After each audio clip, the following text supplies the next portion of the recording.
नमस्कार दोस्तों, मैं प्रियंका अरोड़ा आपका स्वागत करती हूँ हमारे YouTube channel the law point पर। हमने अपनी पिछली वीडियोस में सिंधु घाटी सभ्यता पर चर्चा की थी। आज हम बात करेंगे वैदिक सभ्यता पर। वैदिक सभ्यता की शुरुआत करने से पहले हम जरा सभ्यता शब्द पर गौर कर लेते हैं।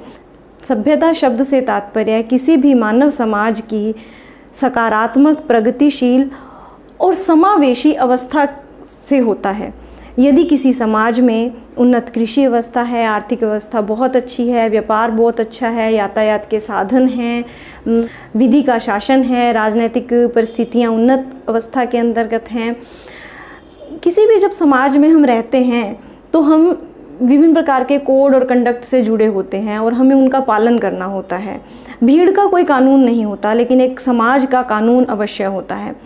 तो किसी भी जब हम सभ्यता की बात करते हैं तो उत्तम स्थापत्य अवस्था, विभिन्न प्रकार की कलाएं, आर्थिक अवस्था उन्नत होना, राजनीति अवस्था का भी उन्नत होना, समाज में भी विभिन्न प्रकार के कोड और कंडक्ट होना और उनका उल्लंघन करने पर सजा का प्रावधान होना, ये सभ्यता के लक्षण होते हैं।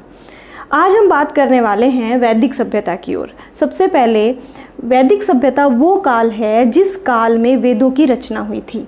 वेदों की रचना विश्व के प्राचीनतम ग्रंथ माने गए हैं। यह संस्कृत भाषा में लिखे गए हैं। संस्कृत भाषा में लिखे गए इन ग्रंथों को अपौरुषेय कहा गया है। अपौरुषेय को यदि हम इसका शाब्दिक अर्थ देखें तो इसका मतलब होता है जो पुरुष के द्वारा नहीं है, अर्थात वेद वो हैं जिसकी रचना किसी पुरुष ने नहीं की है। तो इसका तात्पर्य इसके रचयिता कौन है? प्राचीन काल में ऋषि मुनि बहुत लंबे समय तक ध्यान करते थे और उस ध्यान अवस्था में उनको ज्ञान का जो साक्षात्कार हुआ उसका उन्होंने मौखिक संप्रेषण कर दिया समाज के लोगों के अंदर या अपने शिष्यों को। उसको ही बाद के अंदर लिपिबद्ध कर दिया गया। प्रारंभ में जो ये वेद थे ये मौखिक रूप से कहे गए थे, इनको प्रारंभ में लिखा नहीं गया था, इसलिए इन्हें श्रुति साहित्य भी कहा गया है, क्योंकि केवल ये तब सुनाए जाते थे और सुने जाते थे। अब दूसरी बात करते हैं संस्कृत भाषा की। संस्कृत भाषा, वेदों में जो प्राचीन काल के ग्रंथ हैं वो मुख्य रूप से संस्कृत भाषा में ही लिखे गए हैं। संस्कृत भाषा विश्व की बहुसंख्यक भाषाओं का आधार है, यह पूर्णतः वैज्ञानिक भाषा है। इसके बाद हम बात कर लेते हैं वेदों की संख्या कितनी है। वेदों की संख्या 4 है। इस पर हम अपनी प्रीवियस वीडियोस में भी बात कर चुके हैं, लेकिन थोड़ी सी चर्चा हम यहाँ पे भी कर लेते हैं। सबसे जो प्राचीन ग्रंथ है वो ऋग्वेद है, जिसके अंदर 10 अध्याय हैं, 1028 सूक्त हैं। सेकंड जो वेद है वो है सामवेद, जिसके अंदर 1801 मंत्र हैं, लेकिन इसमें केवल 75 मंत्र ही 75 मंत्र ही नए हैं। बाकी सभी जो मंत्र हैं वो ऋग्वेद से ही लिए गए हैं।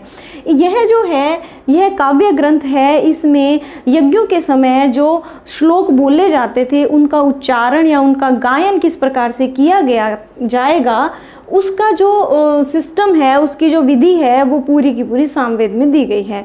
विभिन्न प्रकार के कर्म कांड और यज्ञ किस प्रकार से किए जाएंगे, इस सब का विवरण हमें यजुर्वेद में मिलता है। यजुर्वेद के अंदर 40 मंडल हैं और यजुर्वेद एकमात्र ऐसा वेद है जिसके 2 भाग हैं, एक कृष्ण यजुर्वेद है और एक शुक्ल यजुर्वेद है। चौथा और जो अंतिम वेद है वो है अथर्ववेद। अथर्ववेद में 20 मंडल हैं, 731 सूक्त हैं और 6000 के लगभग मंत्र हैं। इसके अलावा हम अन्य यदि वैदिक साहित्य की बात करें तो वो पुराण है जिनकी संख्या 18 है, उपपुराण है जिनकी संख्या 29 है, और इसके अलावा वेदांग भी हैं जिनकी संख्या 6 है और उपनिषद भी है जिनकी संख्या 108 है।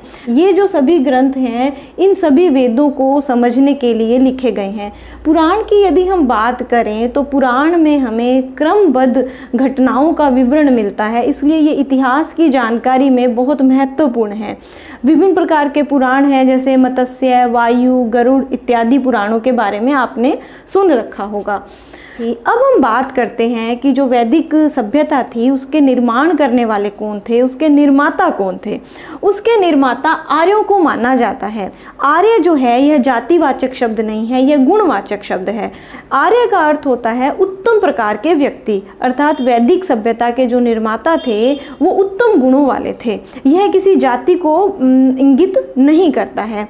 आर्यों के बारे में भी ना दो प्रकार की मान्यताएं, एक मान्यता है पश्चिमी इतिहासकारों की और एक मान्यता है भारतीय इतिहासकारों की। पश्चिमी इतिहासकार आर्यों को बाह्य आक्रमणकारी कहते हैं, लेकिन भारतीय इतिहासकार आर्यों को भारत का ही मूल निवासी मानते हैं। आर्यों ने भारत भूमि की प्रशंसा करते हुए भूमि को माँ का दर्जा दिया है, नदियों को भी देवी और माँ का दर्जा दिया है।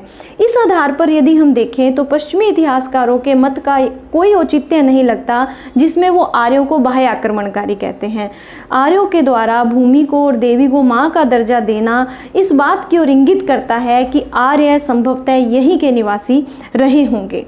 अब हम आगे चलते हैं, वैदिक काल के अंदर राजनैतिक व्यवस्था कैसी थी। किसी भी सभ्यता में यदि हम सबसे छोटी इकाई की बात करें तो वो होता है परिवार। परिवार को वैदिक सभ्यता के अंदर कुल शब्द दिया गया है। कुल का अर्थ है परिवार। अनेक कुलों को मिलाकर गांव बनाए गए जिसे ग्राम कहा गया। अनेक ग्राम मिलकर विश्व बनते थे, कई विश्वों को मिलाकर जन बनते थे और कई जन मिलकर राष्ट्र यानी कि देश का निर्माण होता था। अब कुल का जो मुखिया होता था उसे कुलप कहा गया है, ग्राम के मुखिया को ग्रामणी कहा गया है, विश्व के मुखिया को विश्वपति और जन के विषय को गोप कहा गया है, जो बहुत इंपॉर्टेंट है। अक्सर कॉम्पिटिटिव एग्जाम में यह क्वेश्चन आता है कि जन के मुखिया को क्या कहा जाता था, वो था गोप कहा जाता था। और अनेक प्रकार जो कई जन मिलकर क्या निर्माण कराते थे, जो भौगोलिक इकाई बन जाती थी, उसे हम कहते थे राष्ट्र। और राष्ट्र का जो मुखिया होता था, जो प्रमुख होता था, वो राजा होता था। अब राजा कैसा होता था? राजा का पद अवश्य ही वंशानुगत होता था। राजतंत्रात्मक प्रणाली थी उस समय, परंतु राजा निरंकुश नहीं थे। राजा जनता की भलाई के लिए कार्य करते थे। ऋग्वेद में कई स्थानों पर राजा के चुनाव का भी उल्लेख मिलता है, लेकिन प्रमुख रूप से जो राजा का पद था वो वंशानुगत ही था उस समय। अब हम बात करते हैं दो संस्थाओं की जो वैदिक काल में बहुत इंपॉर्टेंट मानी गई हैं, सभा और समिति। सबसे पहले बात करते हैं हम सभा की। सभा एक ऐसी संस्था थी जिसमें ज्येष्ठ और विशिष्ट लोगों को शामिल किया जाता था। ये राजा को परामर्श देती थी और न्याय कार्य में भी सहयोग करती थी। सभा का जो अध्यक्ष होता था उसे सभापति कहा जाता था। इसके अलावा एक अन्य संस्था थी समिति। समिति जो थी वो आम जन प्रतिनिधि सभा थी, जिसके अंदर आम जनता उसके अंतर्गत शामिल होती थी, लेकिन राजा भी उसमें भाग लेता था। यह राजा की निरंकुशता पर अंकुश लगाने का कार्य करती थी। और समिति का जो अध्यक्ष होता था उसका नाम होता था ईशान।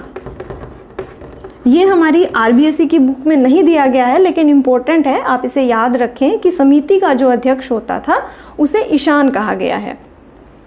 ऋग्वेद में एक अन्य संस्था का विवरण मिलता है जिसका नाम है विदत। विदत जो है वो वैदिक काल की सबसे प्राचीन संस्था है और इस विदत नाम का उल्लेख ऋग्वेद में 122 बार किया गया है। सभा और समिति के बाद अब हम चलते हैं वैदिक सभ्यता में एक महत्वपूर्ण युद्ध हुआ जिसका नाम था दसराज्य युद्ध। यह दसराज्य युद्ध लड़ा गया रावी नदी के किनारे, जिसे उस समय परुष्णी नदी भी कहा जाता था। यह वर्तमान में पाकिस्तान के पंजाब प्रांत के अंदर है। अब इसमें यह जो युद्ध हुआ था ये किन किन के मध्य हुआ था? इसमें एक तरफ थे राजा सुदाश जो भरत वंश से रिलेटेड थे, दूसरी तरफ थे 10 राजाओं का समूह। जो राजा सुदास थे वो त्रित्सु कबीले से संबंधित थे और इनका जो वंश था, इनका जो जन था वो था भरत। अब हम बात करते हैं जो राजा सुदास थे ना, इसके पुरोहित का नाम बहुत इंपॉर्टेंट है। राजा सुदास के पुरोहित थे वशिष्ठ और ये जो 10 राजाओं का समूह था इसके पुरोहित थे विश्वामित्र। ऐसी मान्यता है कि ये जो विश्वामित्र नाम के पुरोहित थे ये पहले राजा सुदास के ही पुरोहित थे, परंतु किसी प्रकार के मतभेद के कारण राजा सुदास ने उन्हें अपने राज्य से निकाल दिया और वशिष्ठ को अपना पुरोहित नियुक्त कर लिया। और विश्वामित्र ने 10 राजाओं का समूह इकट्ठा किया युद्ध करने के लिए राजा सुदास के साथ। इन 10 राजाओं के समूह में एक शब्द आता है पंचजन, जो ऋग्वेद में बार बार आता है। इस पंचजन में जो 5 जन थे, जो उस समय की भौगोलिक इकाइयाँ थी, वो 5 जन हमें इम्पोर्टेंट है, वो याद रखने हैं। वो हैं अणु, यदु, तुर्वस, पुरु और दुह। ये पांचों के पांचों पंचजन थे, ये बड़े जन थे और ये पंचजन के रूप में माने जाते थे। इसके अलावा अन्य 5 जो थे वो गौण जन थे। कई कई स्थानों पर इन्हें आर्येतर की संज्ञा भी दी गई है। ये जो पंचजन थे ये तो आर्यों के ही थे और इन्हें नाम दिया गया है आर्येतर का। ये गौण जन माने गए हैं। इनका नाम भी हम याद रख लेते हैं, अलिन, पक्त, भालन, कई जगह पर इनका नाम भलानस दिया गया है। अलिन, पक्त, भालन, शिव और विषाणिन, ये 5 अन्य थे। तो ये कुल मिलाकर 10 राजाओं का समूह था जिसने युद्ध किया सुदास के साथ, लेकिन इस युद्ध में जो विजय होती है वो राजा सुदास की ही होती है। इन्हीं के वंश के नाम पर कालांतर में हमारे देश का नाम पड़ा, वो था भारत। ये जो पंचजन थे, यदि कभी इसमें प्रश्न पूछ लिया जाए कि इसमें सबसे शक्तिशाली कौन था, तो वो था पुरु जन, जो था वो सबसे शक्तिशाली था। तो आज हमने चर्चा की वैदिक सभ्यता के लिए।